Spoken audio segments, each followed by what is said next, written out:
antihypertension, right? And so, we spoke about antihypertensive drug, and define hypertension to be greater than 140/90 millimeter of mercury. And we spoke on different kinds of drug for those that are just joining. We spoke about diuretics, how we use only 3 diuretics for treating hypertension: hydrochlorothiazide, furosemide, spironolactone. The beta blockers, we spoke about the cardioselective and the non-selective, such as the propranolol, metoprolol. Talk about calcium channel blockers. We have the dihydropyridines, the non-dihydropyridines. The hydropyridines are the amlodipine, nicardipine, nifedipine. The non-dihydropyridines are only of 2 types. We have the verapamil, the thiazide. Spoke about ACE inhibitors, the lisinopril, captopril, enalapril, and the ARB, such as the statins, the losartans, valsartans, temnosartans.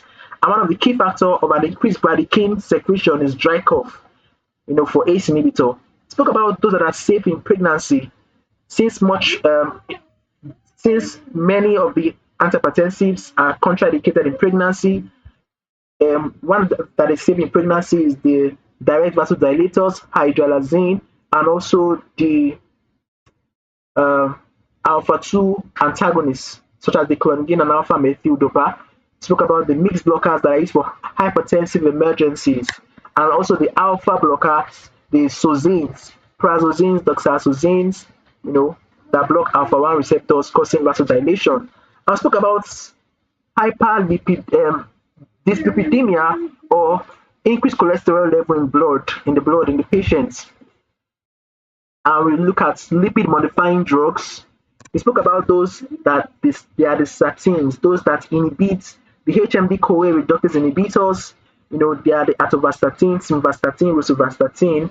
We have the fibrates that increase lipoprotein lipase activity, fenofibrates, anything that has Phe, And we have the PCSK9 inhibitors. They are the monoclonal antibodies that increase the low density lipoprotein receptor density, so that they can be easily picked from the blood and then stored in the liver. They are the monoclonal antibodies that end with MAB, ebelocumab, alirocumab, and the likes. And of course, the cholesterol absorption inhibitors, ezetimibe, and other cholesterol lowering medication. So you might see terms like anti-lipidemia, anti-dyslipidemia, cholesterol lowering medications. They all mean the same thing. And we now spoke about anti-anginal drugs, and I already explained there are different kind of angina. We have the stable, we have the unstable, and we have the variants. And each of these angina, we use combination therapies of nitrate, beta blockers, and calcium channel blockers to achieve full therapeutic effects. One of the key factors of angina drug is to lower the myocardial oxygen demand and also to increase blood flow. Don't forget, to lower the myocardial oxygen demand and to increase blood flow. That's the main cause of chest pain, when blood flow to the heart is occluded to the cardiac tissue, the myocytes, and then they can't really contract and is given a form of spasm. So there are different kind of angina, and certain drugs are indicated for the type of angina to achieve full recovery. And now we are looking at the anti-arrhythmic drugs. Anti-arrhythmic drugs. The anti-arrhythmic drugs, I already explained that one of the key factors of the heart is autorhythmicity. But most times, based on an irregular flow of ion and interruption to action potential, through the SA node, AV node, Purkinje fibers, and the likes, there can lead, there can be different factors that can allow the heart to be off rhythm. And if the heart is off rhythm, that means blood is not coming out of the heart the given set time is supposed to come out of the heart from. So that can lead to a lot of problem. That's what we call cardiac arrhythmias. They have different types. We have the supraventricular arrhythmias. We have, and many things can cause arrhythmias. If there's a disproportion or a disarrangement in action potential, a blockage of conduction of electrical heart impulses, many things can lead to arrhythmias. And we use anti-arrhythmic drugs to stabilize this ion. And I already explained from the electrical events of the heart where each of those drugs affects. We have the class 1 according to Vanguard Williams classification. We have the class 1, we have the class 2, 3, 4, 5. Class 1 is the sodium channel blockers. We have the quinidine, lidocaine, flecainide, and of course, don't forget that the most strong one is the 1C. So they are the subclass 1C, and moderate is the lidocaine or lignocaine, and we have the quinidine. And don't forget, we have the class 2, which are the beta blockers. So they affect the class 2, you know, in they are the class 2 classification. They are the beta blockers such as the propranolol, metoprolol. They decrease sympathetic activity, allowing the heart to slow down and to regain regular rhythm. We have the class 3, which is the potassium channel blockers, one of the most potent, and the most effective arrhythmic drug, because one factor, one particular ion that is a common arrhythmia is potassium. So we have the amiodarol that prolongs repolarization and ensures that the heart is able to pick up at the right rhythm. We have the class 4, which is the calcium channel blockers, and don't forget that we only use the non-dihydropyridines such as the verapamil and the thiazide, which of course slows down the AV node conduction. And we have the class 5, but the miscellaneous, those that can also affect the heart in a way and ensure that the heart is in regular rhythm: digoxin, adenosine, magnesium sulfate, and the likes. And then we spoke about the cardiac glycoside. And I said when it comes to drug used in treating heart failure, I hope I'm not too. We have the cardiac glycoside. I spoke about drugs used in treating heart failure. I spoke that heart failure is the inability for the heart to function effectively, and most of it can be due to low heart rates, a lot of factors, even arrhythmias. And cardiac glycoside are one of the most, the drug known as a natural cardiac glycoside, gotten from the word digitalis purpurea, or the foxglove plant, is digoxin, right? And don't forget that we have digoxin and digitoxin. So you should know which one is the prodrug, which one is the active metabolite, and the likes. It's in your lecture slide. So cardiac glycoside basically increase heart rate, stabilize heart rhythm, and the like. So digoxin is the most clinically significant, is the most clinically significant drug. Its primary mechanism is a reversible inhibition of the sodium-potassium ATPase that is present in the heart. This increases intracellular sodium, which reduces calcium extrusion, that is calcium efflux. So I will just put this there: calcium extrusion or efflux, that is the flow of calcium ion out, efflux, via the sodium calcium exchanger, leading to an increase in intracellular calcium and positive ionotropy. So it's just ensure that the heart it has enough ion to kickstart. Heart failure can range from hypertension to arrhythmias to chest pain, different factor, right? Don't forget that digoxin is also used for treating and arrhythmias. You understand? So basically, this is just to give the heart a restart, a fresh start, ensuring that all the ions, they are being stabilized. It also has negative chronotropic effects, so it increases the vagal tone. So it allows the heart to pump blood and gives the heart time to pump blood effectively. But there's also toxicity relating to the use of digoxin. And don't forget that in your exams, they're going to ask what is the toxicity as relating to digoxin. It is with hypokalemia. Because while this exchange is going on, potassium can be used as a bait. So there can be loss of potassium or decreased potassium level, and that can also lead to, in a sense, arrhythmias. So digoxin, one of the toxic effects is hypokalemia, and of course antidotes can include potassium and the likes.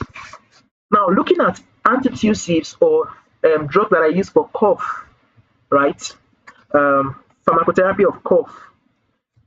Cough basically can be due to an activation of the cough center in the brain, or substances, or it can be due to so many factors, either with the brain or with the mucosal lining and the likes, or a blockade. So you want to cough up mucus. We have dry cough and we have wet cough. So dry cough is the one that has no mucus secretion or no mucus secretion. while wet cough has mucus secretion to it. Now we use, I think there are more to this, but this is just like a summary. Get. Now we use antitussives that are either centrally acting, so they act on the brain. We have the opioids such as the codeine, the morphine, the heroin, and we have the non-opioids, which is the dextromethorphan. They are used for dry cough or otherwise known as non-productive cough. Wet cough is known as productive cough. They are productive, they produce mucus. That's why they are called wet cough. Dry cough, not productive because they do not produce mucus. We also have expectorants. They increase the bronchial secretion. Guanfacine is an expectorant. So they increase this bronchial secretion and you just bring the mucus out. The mucus that is there, that is occluding the nasal cavity, is being brought out. And we have the mucolytics. These ones, they reduce the mucus viscosity, I think, by binding to the disulfide bond. Is in your lecturer slide, but they are of two types. We have the NAC also known as N-acetylcysteine. Don't forget that IUPAC, so you just have to put the N-acetylcysteine, that's NAC, or the brohexane. So they reduce mucus viscosity. And we also have other adjunct therapy for cough, such as lozenges, to soothe the throat and everything. You can read further on that, but this is more like a summary class. Now let's look at asthma and COPD drugs. Asthma is a condition of the lungs, while COPD is chronic obstructive pulmonary disease. So they are both obstructive lungs disease, or you can say condition of the lungs in general. So asthma is a chronic inflammatory airway disease. The management targets inflammation and bronchoconstriction. So basically, we know that when somebody is having asthma, it's finding it difficult to breathe, probably a reaction to smoke or any natural stimulus or stimulants, either smoke, either dust, and there's an exaggerated response from the lungs. And this exaggerated response will release inflammatory cascade or inflammatory pathway, which in turn would want to constrict the bronchial walls. That's what we call bronchoconstriction. So that can feel very, very difficult. They will be gasping for air, difficulty in breathing, and asthma can range from acute asthma to chronic asthma. So we need drugs to target inflammatory pathways and also to combat that bronchoconstriction so that their airway can be made open and they can breathe. Now we have the bronchodilators, anti-inflammatories, leukotriene modifiers or leukotriene inhibitors, and the biologicals. Those are like the newer therapies. Now the bronchodilators, we have the beta-2 antagonists. Beta-2 antagonists. Let me show you a video. If that video is much more available, this will be content, a video that you can watch. So abutable response. So it is used for various conditions like COPD, chronic obstructive pulmonary disease, for asthma, and for patients with bronchospasm. It causes the dilation of the bronchial walls and helps in relieving constriction of the airways. Ibuprofen can come in form of inhalers or oral tablets. Thank you. Let me play that again. So, hi guys, let's talk about albuterol. Let me just play that again. Hi guys, let's talk about albuterol. Albuterol is a short-acting beta-2 agonist. That means it stimulates the beta receptors in the lungs, causing a sympathetic response. So it is used for various conditions like COPD, chronic obstructive pulmonary disease, for asthma, and for patients with bronchospasm. It causes the dilation of the bronchial walls and helps in relieving constriction of the airways. Ibuprofen can come in form of inhalers or oral tablets. Thank you. So you saw that there. That's the pharmacology of beta-2 agonist. You have the long-acting and we have the short-acting. Now, albuterol is the short-acting. Albuterol, or otherwise known as salbutamol. So don't forget, they might use this name to confuse you with the exam. And I'll be writing it albuterol, otherwise known as salbutamol. Right? So we have the short-acting beta agonist. That don't forget that beta-2 right? Beta 2 agonist causes bronchodilation. So this increases the airways. So we have short acting, otherwise known as SABAs. Let me just highlight this here. Um, oh, there's the way I can put square brackets. SABAs, short acting, salmeterol, and we also have the long acting. Let me put, I don't know about salmeterol for now, but I know about formoterol, which is, I hope I'm spelling this right, please cross check, long acting. So they dilate the bronchial walls for a long period of time. That's LABAs, long acting beta agonists. That's LABAs. So SABAs, LABAs, you will not forget that. Now we have the methylxanthine, theophylline. It is a stimulant. So those who, you know that when it comes to bronchodilation, we also have the vagus nerve from the brain. So everything is, this one is acting centrally. Methylxanthines, an example is theophylline. It can stimulate and also lead to bronchodilators. And you have the anticholinergic, ipratropium. Most times for common inhalers, they use anticholinergics in combination with either short-acting or long-acting beta agonists. So don't forget, anticholinergics, ipratropium can also be used in, you know, in the treatment of asthma. But basically, asthma we use combination, you know, combination therapy, combination drugs. You can read further on that.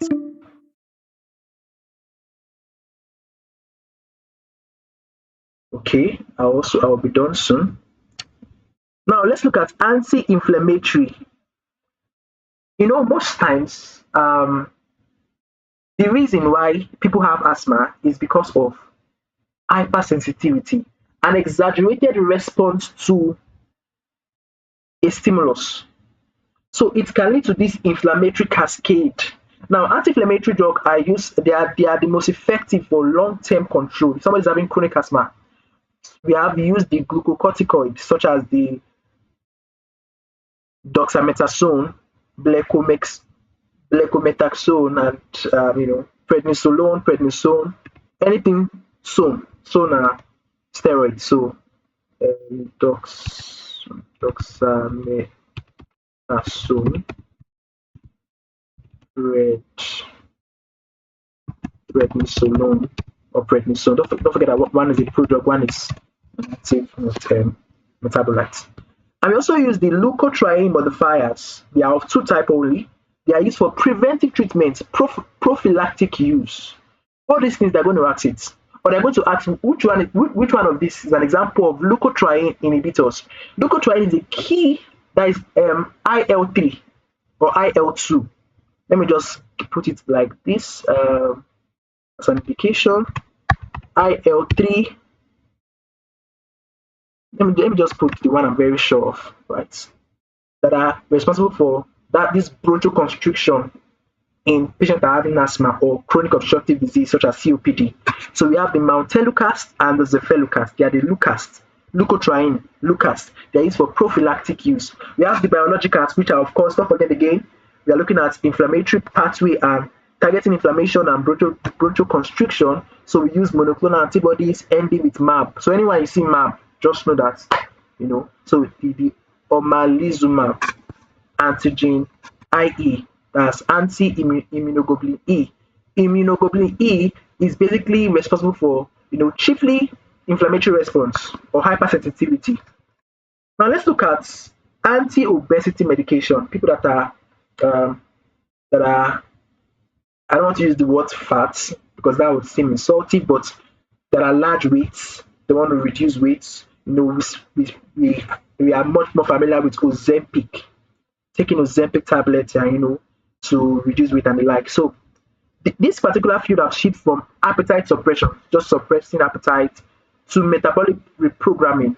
So we have this hormone is responsible for control of hunger, which is the incretin revolution, right? So that is like the newer therapy we are looking at here when it comes to Ozempic, when it comes to drugs that are used to counter obesity. We have the incretin mimetics. So these ones are going to mimic incretin and regulates hunger, regulates appetite. They are the GLP-1, GLP agonists such as the semaglutide, they are the glutide, or the tirzepatide.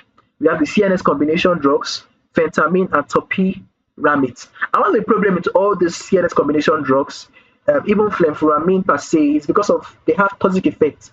And we know that flenfluramine causes heart valvulopathy. That is why it is being banned from being used at all. But even serotonin agonists too can also be used to modulate hunger, modulate mood, because it is research has shown that one of the reasons why people gain weight is depression.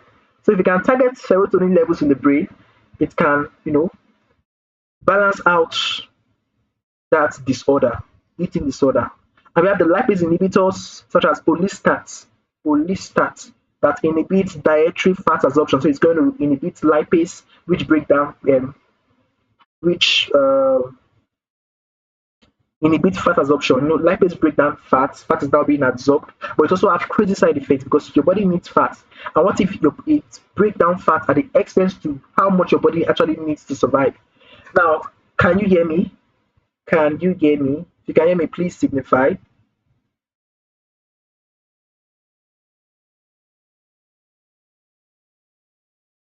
Can I be heard? I can't hear you guys.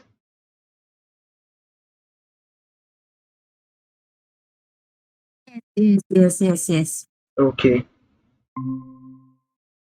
Now let's look at practice questions. Which diuretic is associated with hyperuricemia and is generally contraindicated in patients with gout? I think all these practice questions have answers. You can practice those ones on your own. Yes, the answer is saying is B, and they have reasons for that. That's hydrochlorothiazide.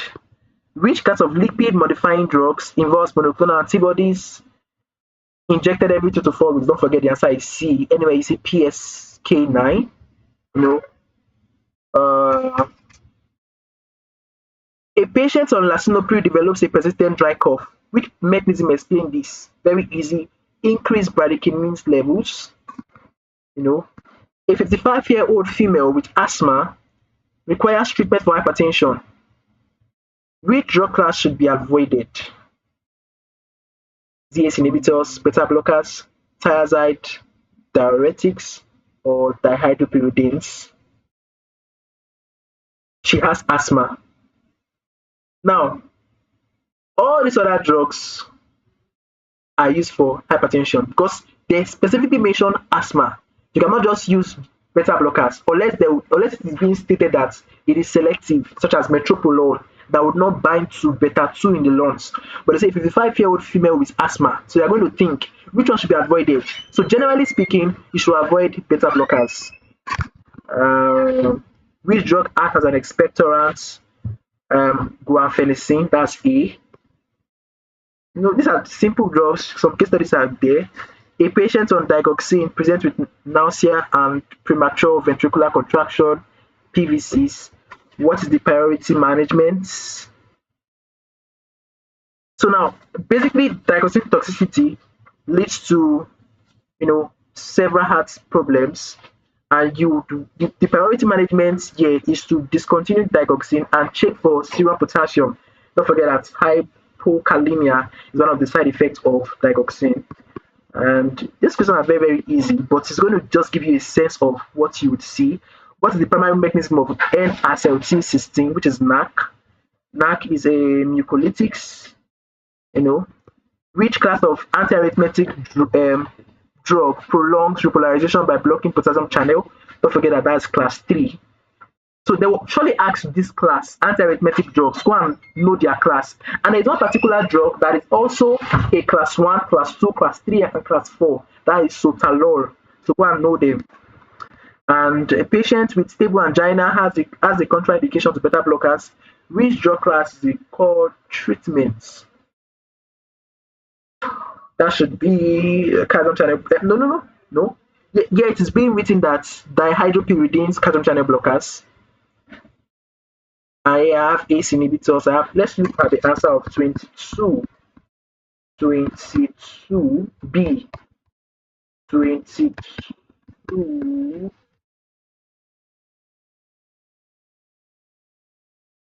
B. Oh, I think this should be a mistake. The question should be not dihydropyridine potassium channel blocker. It should be known. It should be known because that's the only one we use for treatment of angina. So that should be a typo. Let's look at looking for case study question. You can go through this question and the answers are there. Which drug is a centrally acting antitussive? Dextromethorphan. That is the non-opioids. Opioids are the codeine, heroin, and the likes. Morphine. I think morphine, codeine, heroin, used for cough. And don't forget that those ones have side effects, and don't forget the thalidomide incident, right?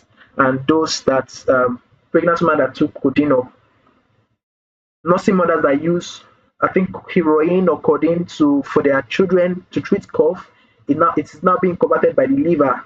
That's biotransformation, so it's presented with toxic effects. Um, these questions are simple, by the way. You can go through them. A patient is on a drug for arrhythmias that causes gynecomastia and menstrual disturbance. Which drug is it likely to be? That should be 47. Should be A. Yeah, A. Spironolactone. So that's all. That's basically all. And let me save this, Control S, and I'll save it and send to you.